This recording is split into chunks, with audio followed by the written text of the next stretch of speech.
سیدنا غوث اعظم رضی اللہ تعالیٰ عنہ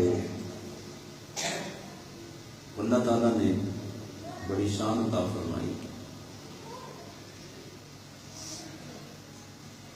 اور جب آپ سرکار کی حالات زندگی پڑھیں تو آپ کو اندازہ ہوگا کہ آقا علیہ الصلوۃ والسلام دنیا میں جب جلوہ فروز ہوئے تو سرکار کے والد ماجد دنیا سے پردہ کر گئے۔ سرکار غوث پاک رضی اللہ تعالیٰ عنہ بھی ابھی بہت چھوٹے تھے تو آپ کے والد دنیا سے پردہ کر گئے۔ سرکار مدینہ صلی اللہ علیہ وسلم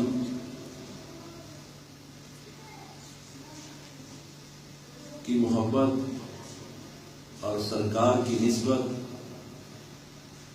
اس طرح ملی ہوئی کہ جس نے بھی غوث پاک رضی اللہ تعالیٰ عنہ کو دیکھا اس میں آقا علیہ الصلوۃ والسلام کی ہی یہ ساری ادائیں نظر آئی۔ سرکار چھوٹی عمر کے تھے تو آپ کی والدہ نے جو آپ کی جائیداد تھی، جو باپ نے ترکہ چھوڑا تھا، اس کو بیچ دیا اور آدھا آدھا کر کے دونوں بیٹوں کو دے دیا۔ 40 دینار ایک کو اور 40 دینار دوسرے کو دے دیے۔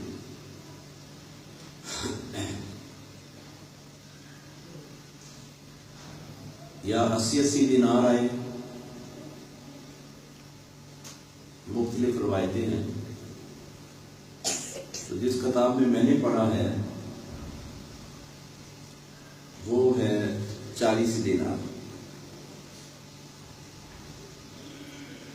تو آپ کے اندر بڑا شوق تھا نبی علیہ الصلوۃ والسلام کے زیادہ قریب ہونے والے علوم پڑھنے کا، اور آپ کی شان ایسی ہے کہ آپ یکم رمضان المبارک کو دنیا میں تشریف لائے تھے۔ غوث پاک رضی اللہ تعالیٰ عنہ یکم رمضان المبارک کو تشریف لائے اس دنیا میں۔ تو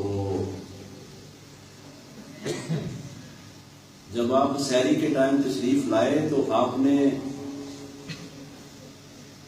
روزہ سحری کا ٹائم جب ختم ہوتا ہے اس کے بعد آپ نے دودھ پینا بند کر دیا، حتیٰ کہ روزہ کھلنے کا ٹائم ہو گیا۔ بشارتیں تو پہلے ہی تھی کہ آپ کے گھر میں ایسا بیٹا پیدا ہو رہا ہے۔ آقا علیہ الصلوۃ والسلام نے بھی بشارت دی تھی کہ یہاں میرا نائب آئے گا۔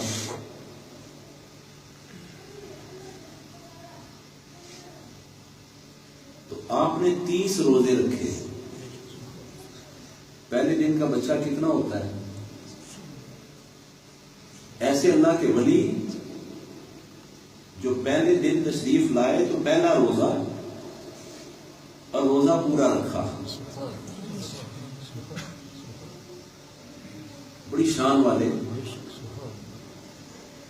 تو اس طرح 30 روزے رکھے اور پہلا روزہ بھی لوگوں کو سرکار کی وجہ سے پتا چلا کہ آج روزہ ہے۔ بارش تھی، بادل تھا، چاند نظر نہیں آ رہا تھا، تو دوربین خوردبین سائنس کوئی نہیں تھی اس وقت۔ سب سے بڑی سائنس غوث اعظم کی نگاہ میں آ چکی تھی، اور آپ نے جب دودھ پینا بند کر دیا تو پتہ چل گیا غوث پاک آ چکے ہیں، ان کے گھر سے شریعت کا پہلا دن شروع ہو چکا ہے۔ تو سرکار نے 30 روزے رکھے اور شرق سے غرب تک مشہور ہو گیا کہ یہی وہ بچہ ہے جس کے بارے میں بشارتیں دی گئی ہیں۔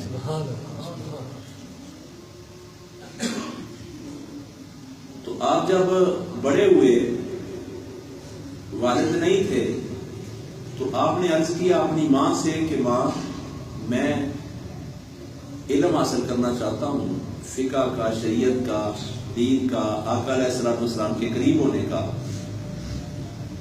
تو ماں نے اجازت دے دی، اور پھر یہ بھی خواہش تھی کہ بغداد جانا ہے، وہاں تعلیم حاصل کرنی ہے، تو کچھ اور بھی لوگ جا رہے تھے، آپ قافلے میں مل گئے۔ آپ کی ماں نے جو باپ کا ترکہ تھا، جتنا بھی تھا، وہ سارا بیچ کے 40 دینار، 2 بھائی تھے، اب دوسرے بھائی کا نام بھی کتاب میں نہیں لکھا ہوا، کیونکہ ولایت آ گئی تھی حصے غوث پاک کے، سرکار کے حصے میں ولایت آ گئی تھی، تو سرکار کو دیا تو آپ نے، آپ کی ماں نے قمیض کے اندر کی سائڈ پہ وہ جو 40 دینار تھے وہ اندر کی سائڈ پہ سلائی کر دی۔ قافلہ چلا، راستے میں کوئی 60 کی تعداد میں ڈاکو تھے، اور انہوں نے قافلے کو روک لیا اور قافلے کے اوپر جھپٹ پڑے۔ سرکار کی تعلیم کا آغاز ہو رہا ہے، جھپٹ پڑے، ان میں جتنے بڑے بڑے تھے ان سے سامان جو اٹھایا ہوا تھا وہ چھین لیا، سارا کچھ لے لیا، جیبیں خالی کر دی، پورے قافلے کو انہوں نے لوٹ لیا۔ تو آپ ایک سائڈ پہ کھڑے تھے، اللہ کا ذکر کر رہے تھے، سارے لٹا رہے تھے، مزاحمت کر رہے تھے، گفتگو کر رہے تھے، اور لوٹنے والے لوٹ رہے تھے قافلے والوں کو، جو 60 کی تعداد میں ڈاکو تھے وہ لوٹ رہے تھے اور قافلے والے لوٹ رہے تھے۔ تو آپ چھوٹی سی عمر میں آپ ایک سائڈ کے اوپر کھڑے تھے اور اللہ کا ذکر کر رہے تھے۔ جب پیچھے رہ گئے سائڈ پہ، تو ایک اس قافلے میں سے جو ڈاکو میں سے تھا، اس نے آ کے پوچھا کہ آپ ادھر کیوں کھڑے ہیں؟ کہا میں اپنے اللہ کا ذکر کر رہا ہوں۔ ایک قافلے کے ساتھ مل جاؤ، ہم نے تو سب کو لوٹ لیا ہے، تیرے پاس بھی کچھ ہے؟ تو آپ رضی اللہ تعالیٰ نے فرمایا کہ میرے پاس 40 دینار ہیں، اور میری ماں نے یہ دیکھو سی دیے ہوئے ہیں کہ جب ضرورت پڑے اتار کے خرچ کر لینا۔ سلائی کرنے سے زیادہ محفوظ ہو جاتی ہے چیز، اور اگر جیب میں ڈالیں تو رات کو سونے میں، اٹھنے میں، آگے پیچھے ہونے میں کبھی گر بھی سکتی ہے، کوئی نکال بھی سکتا ہے۔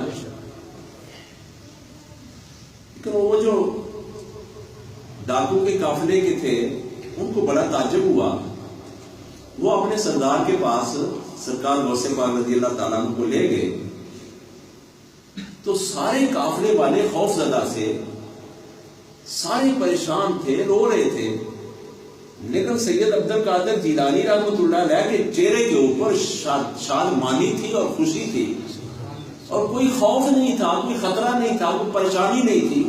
اور ڈاکو نے یہ بھی پوچھا کہ آپ کے چہرے پہ پریشانی کا اثر نہیں ہے؟ کہا میں رب پہ راضی ہوں، میں اپنے رب پہ راضی ہوں اور رب میرے سے راضی ہے۔ تو اللہ نے قرآن میں فرمایا الا ان اولیاء اللہ لا خوف علیہم ولا هم یحزنون، دنیا کے لیے ان کے چہرے پہ کوئی غم اور غصہ اور کوئی ناراضگی اور کوئی خوف نہیں ہوتا، جو میرے دوست ہوتے ہیں۔ جس کو اللہ مل جائے اس کو کیا غم ہے کسی کا؟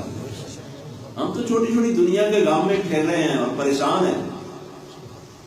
کئی بندے میں نے دیکھے ہیں، کسی کے پیسوں کا رونا ہے، کسی کا چیک کا مسئلہ ہے، کسی کا کچھ ہے، وہ روتے ہیں،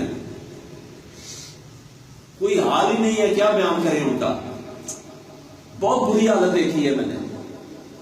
لیکن ایک ادھر ولی ہے، میرے دادا جان رحمت اللہ علیہ، میرے والد صاحب فرماتے ہیں کہ بیٹا ایک دن مجھے چھوٹی عمر میں اپنے باپ کے ساتھ سفر کرنا نصیب ہوا، تو ہمارے گاؤں کے کچھ اور بھی لوگ تھے جو ساتھ تھے۔ جب رات کا وقت تھا، جنگل سے گزر رہے تھے، تو ابا جی فرمانے لگے کہ آپ کے دادا جی نے کہا، دادا جی کو ایک ساتھ والے جو ساتھی تھے وہ کہتے ہیں میاں جی ڈر بہت لگ رہا ہے، حالات اجازت نہیں دیتے، ڈر بہت لگ رہا ہے، وہ پریشان تھا، اس کے چہرے کے اوپر پسینہ بھی تھا پریشانی سے. تو آپ فرمانے لگے کہ بھائی آپ ہمارے ساتھ چلے کیوں تھے اگر تمہیں اتنا ہی ڈر ہے؟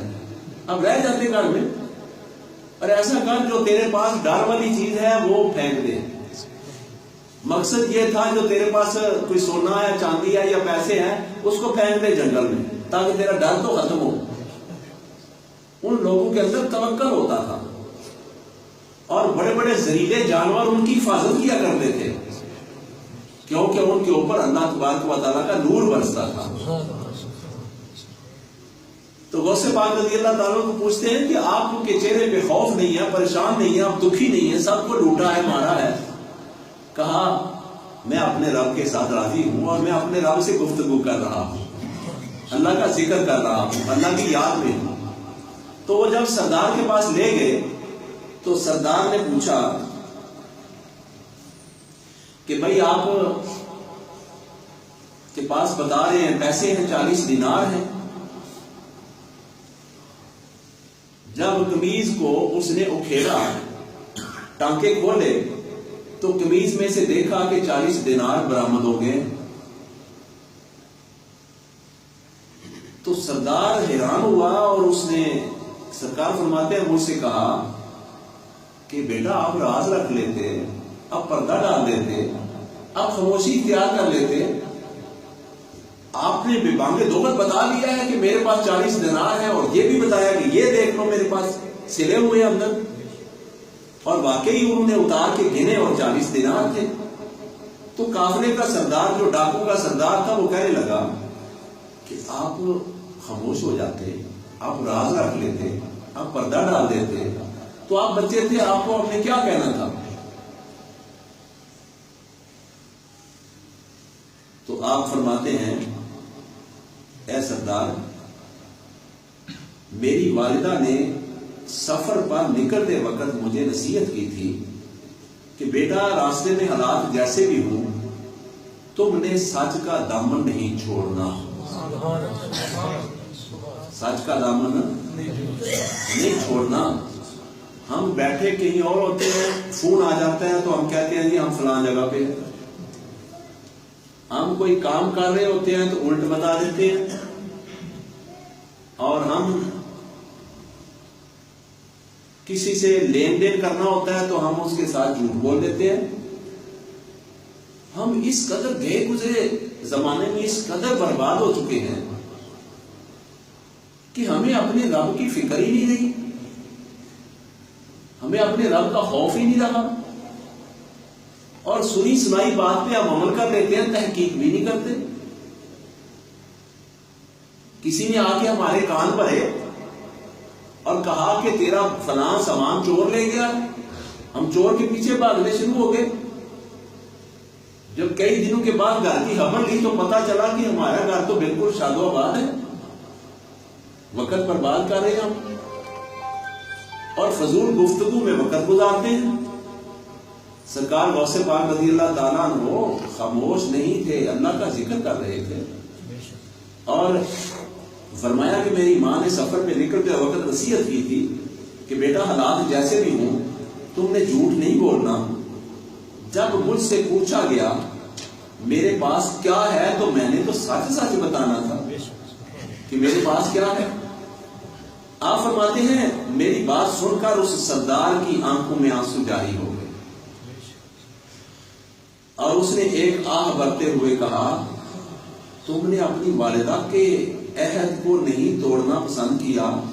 ہم تو سال ہا سال سے اپنے رب سے کیے ہوئے عہد کو توڑ کر لوٹ اور مار میں مصروف ہیں.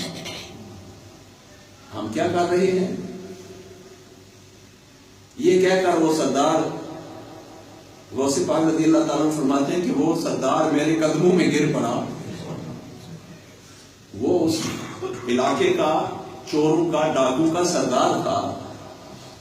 تو غوث پاک رضی اللہ تعالیٰ عنہ چھوٹی سی عمر کے اس سردار کے اوپر اللہ کا خوف جب نازل ہوا، ہیبت نازل ہوئی، اللہ کی سچائی کی بارش ہوئی، نور برسا، اللہ کی رحمت برسی. کیوں برسی؟ اس میں ایک نقطہ ہے. کہتے ہیں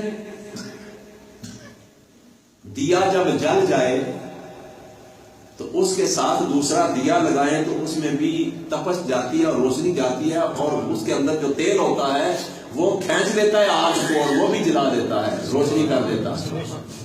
وہ بے شک ڈاکو تھا. پیر میر علی شاہ صاحب رحمۃ اللہ علیہ کا واقعہ میں نے پچھلے جمعے کو سنایا. ان کے ایک مرید کے گھر میں ڈاکو آ گیا اور اس نے کہا ہلنے کی کوشش نہیں کرنی، جو کچھ ہے نکال دو. اس نے کہا کہ میرے پاس تو کچھ نہیں، میں تمہیں ایسی جگہ بتاتا ہوں جہاں بہت زیادہ مال ہے اور تو رج جائے گا، تیری نسلیں کھائیں گی، ختم نہیں ہوگا. اس نے کہا مجھے وہ گھر بتا، مجھے نشاندہی کر. کہا میں بھی اسی گھر سے لاتا ہوں اور کھاتا ہوں.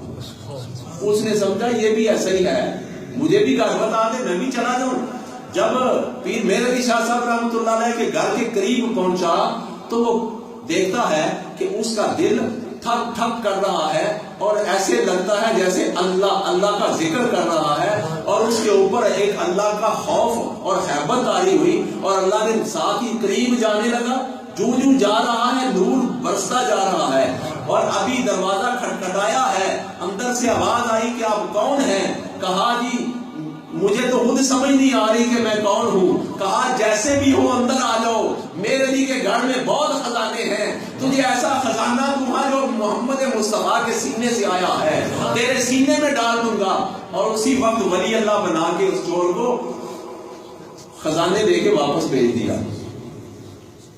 تو جب بندہ اللہ کے ولی کے پاس جاتا ہے تو اللہ کے ولی کے پاس اللہ کا نور ہوتا ہے، اللہ کی رحمت کی بارش ہو رہی ہوتی ہے. اور غوث پاک رضی اللہ تعالیٰ عنہ تو وہ ولی ہیں جو ولیوں کے سردار ہیں، ان کے اوپر بارش ہو رہی تھی. اور جب ڈاکو قریب آیا، جو ہی قریب آیا تو غوث پاک کی ذکر کی کیفیت چل رہی تھی، دل کی وہ رفتار لگی ہوئی تھی، لو اللہ کے ذکر میں محو تھا. جو ہی آپ کے جسم کو ہاتھ لگا وہ نور اس کے جسم میں آ گیا. آپ گفتگو کر رہے تھے اور آپ کی زبان سے نور نکل رہا تھا، اور اس نور کی برکت سے اس ڈاکو کے اوپر اللہ کی رحمت برس گئی. اور اللہ تعالیٰ نے یہی چاہا کہ میرے بندے کے قریب آ گیا ہے، اب میں اسے دور نہ کروں. اس نے قدموں میں گر کر توبہ کر لی اور اللہ سے معافی مانگ لی. اور ان سب 60 ڈاکو نے ایک چھوٹی سی عمر کے بچے جن کا نام عبد القادر جیلانی رحمۃ اللہ علیہ ہے، ان کے ہاتھ پہ توبہ کی.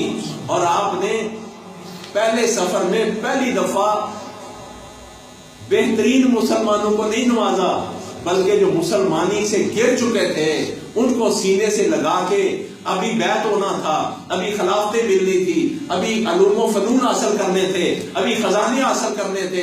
گھر سے نکلے، ماں نے سر پہ ہاتھ رکھ کے دم کر کے بھیجا تو غوث پاک ابھی راستے میں ڈاکو کے شکنجے میں وہ قافلہ آ گیا.